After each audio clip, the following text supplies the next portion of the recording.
everybody. The management here, back in Florida, thank goodness. Philadelphia was very cold. For those of you who were watching when I was in Philadelphia and I promised to make stories as I went throughout the day, I failed big time on that. I don't think we're in danger of me becoming an influencer anytime soon, because that was the last thing on my mind, was trying to figure out things to say. But as promised, a Philadelphia video will be here now. Spoiler alert, no treasure was in Philadelphia. I'm not personally surprised by that. That's not the reason that I was going.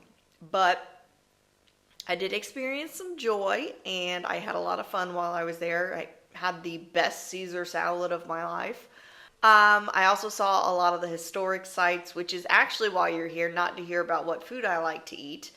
And it made me start thinking about things that John Collins Black has said about finding the treasure, and how not everything is going to be in the book is going to be standing out and glaring as a clue, but as you go, you'll understand some more about why it is actually a clue. Things will make sense, boots on the ground. That's what I'm trying to say. Alright, so what I'm going to do is I'm going to go through and kind of follow along with the video that I've made. I'm not a video editor, I'm not an influencer. None of this is going to be very good, but it'll get the job done.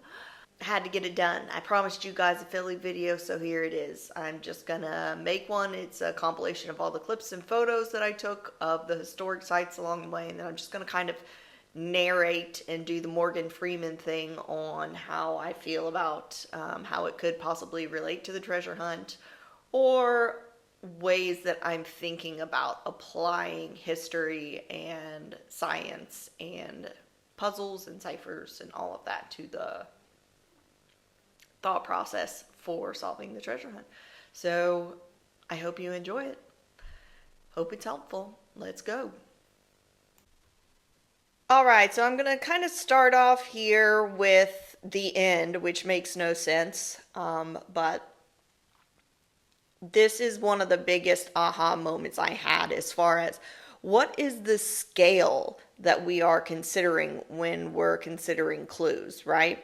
I know a lot of people have talked about doing it by region and then state, but with John Collins Black being such an educated and smart dude, I think that, excuse me, I think that he looks at scale from a different perspective. So if we're zooming out and we're zooming in, right, how far do we need to zoom out, right, into the universe? Kind of the historical National Treasure Tour really begins at Alfred's Alley, which is a street and alley, big surprise, in Philadelphia. It's one of the oldest streets in the country, and it has been residentially occupied since 1713. I also failed to get a good shot of the Benjamin Franklin Bridge, so there it is. A tiny little second of that. Christ Church, this was something that I just stumbled upon. Many churches in Philadelphia, but this one had a lot of historical significance. The tomb of Andrew Hamilton, I believe, was there. And it also just had a lot of small little things, which is where I started thinking about how clues are applied throughout. Back to the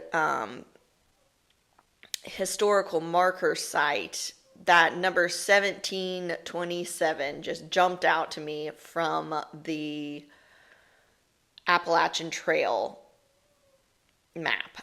1727 was also the year that Benjamin Franklin founded the Junto Club. I'm not sure how you say it. Junto is how you spell it, which was one of the big clues that I thought I found before I left. Unfortunately, I dropped a big ball on the secret society stuff and tried to go on Sunday, and the Freemason Museum was closed. We'll get to that later, and I'll show it to you. But also there were a lot of grave markers that had Roman numerals on the tops of them. Now, I didn't find any that necessarily jumped out to me as clues for the book, but it did get me thinking how John Collins Black would say that some clues wouldn't make sense until we were on site. So, like I think that says JJ702 on the bell. I'm not really sure. And then the next picture you see is just right around the corner. There is a street sign that has 1 South, North 1, 3rd Street, North 3rd Street. And just how L1 and L2 could possibly be 1727, but L1, L2 can also be 1727. I don't think they're mutually exclusive. I think everything has two meanings, but where does that L1, L2 come into play? Those sorts of things. And then I did do a live video where I talked about falling upon the Museum of Illusions, which seemed kind of cool. This is all kind of an illusion, right? And bing, bang, boom, first thing was a quote from Benjamin Franklin: "An investment in knowledge pays the best interest." I have never heard this quote from him before this day, but I have always fully believed that if I invest in myself, then it's going to pay off. So this was a shape. I don't know if it starts as a triangle or a rectangle, but it is a shape that is in a box that when you look at it from one side, it is a square, and then if you look at the other side, it's a pyramid, a cube in a pyramid, excuse me. Next up, we have two images where everything appears to be different sizes, but they're exactly the same size, just based on perspective. It's kind of wild when you think about that. And then we all know about MC Escher, which is this image. If you look at it, it looks like there are 3 pipes, but then if you follow it back to the base, it's only 2, and it's just really incredible to see how your mind can play tricks on you. We have this sculpture, which is super cool, which appears to move as you move around it, but it is a fixed piece, and it goes from being diamonds to cubes just based on the perspective that you are standing at, which is super neat.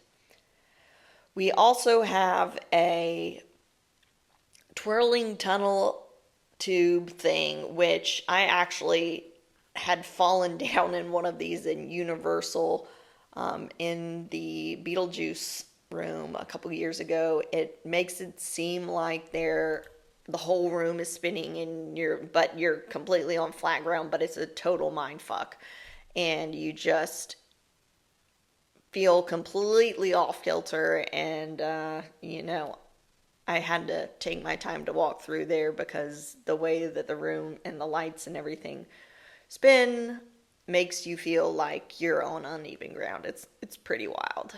Next, we have the Infinity Room, which I was really hoping was a mirror maze, which it wasn't. I love a good mirror maze, and just face planting right into a wall. It's always super funny. I can do it by myself and have a great time laughing at my idiocy. Next, we're going to go back to the history stuff, and here we are at Independence Mall. This is where Independence Hall is, and the Liberty Bell, and the remains of what was the house for the first presidents.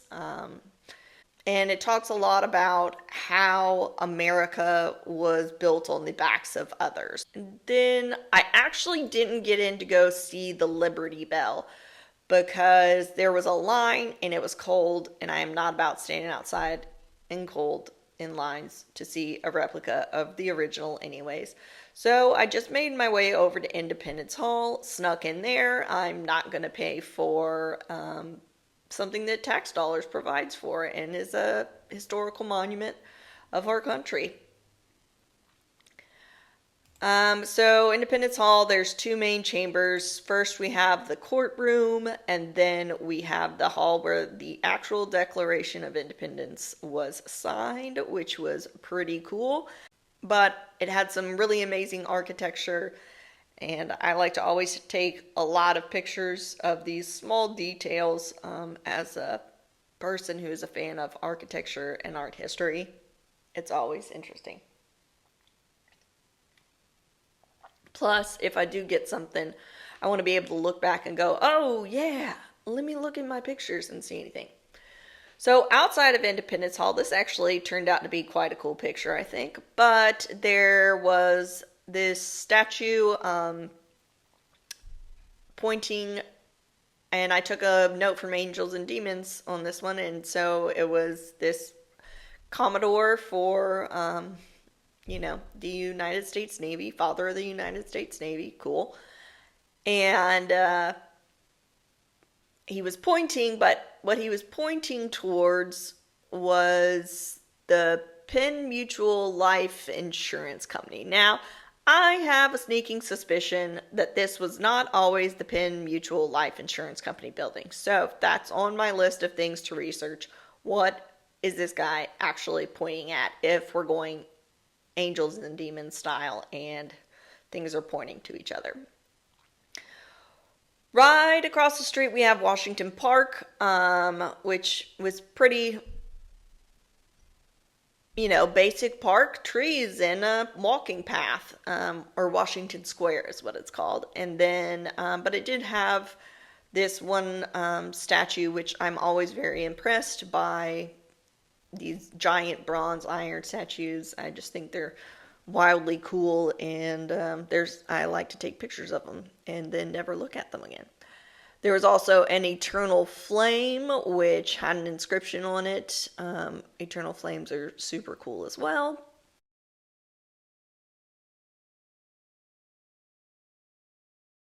Next up, we have Old Pine Street Presbyterian Church, which was, I believe, in the movie where Parkington Lane was buried, but that's not actually a real person.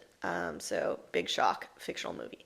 However, I did find 13 obelisks in this one cemetery. It was pretty wild how many there were. And if you're a secret society person, obelisk, obelisk, obelisk everywhere. And sometimes when you are walking through historical places, you stumble upon things that you weren't looking for. This is called the Shambles, and it's in the Society Hill neighborhood, I believe. And on Sundays they have a farmer's market here, but with all the twinkly lights, I'm guessing it's often used as a wedding venue. Apparently the acoustics are really good for live music as well. But as I made my way towards the water, I came across some old war memorials. Those are always cool. Again, love the bronze statues and the marble and all the effort that goes into memorializing our veterans. Always very cool and humbling places to see. Then we have the Irish Memorial. The lighting's not very good on that. But then we also have the Korean War Memorial at Penn's Landing, which is pretty cool. And then what is no longer there, but the Tun Tavern, which is the birthplace of the Marines, was in Philadelphia as well. So I have a friend that's a Marine buddy, so I promised him I'd get a picture of this sign. And then I stumbled across the American Philosophical Society. What is the American Philosophical Society, you ask? It is what the Junto Junto Club that Ben Franklin founded in 1727 turned into. Again, really screwed the pooch on this one and wasn't open to the public when I stumbled upon it. After this is where I found the most fantastic Caesar salad I've ever had in my life, at the Red Owl Tavern. And by that time it was 5 o'clock in the day, so I went and had myself some dinner, and then checked out the oldest pub in Philadelphia, which is one of my favorite things to do, is dive bars, called McGillian's. It was very cool. They have the best French onion soup I've ever had in my life. So Philadelphia is 10 on 10 for foods for me. I am just going to go ahead and apologize to everybody because in the middle of this, I detached the audio from the video and then I screwed it up. So from here on out, bye bye, you can't see my face. So half of you are going to be happy about that, half of you won't if it's a good day. Sorry. In Chinatown, they were having a street parade with all the like fancy firecrackers and dancing little guys with bobbly heads, and it seemed really cool. But crowds freak me out, especially in turbulent times. So I kind of stayed on the periphery and made my way out of there, but it was something cool to happen upon. But then I did make it to Reading Terminal Market, which was what you would expect of a market. There's lots of food vendors, lots of little shops, people walking around. Very fun little place where you can grab a bite to eat, do some shopping, meet some people, have a coffee, whatever. And then just only a couple blocks away from there was City Hall, which damn, City Hall is big. It was massive and just wildly impressive architecture. I wish I could have gone in. Again, it was Sunday, so I screwed the pooch on that. But right around the corner, you'll see the Freemason temple, which the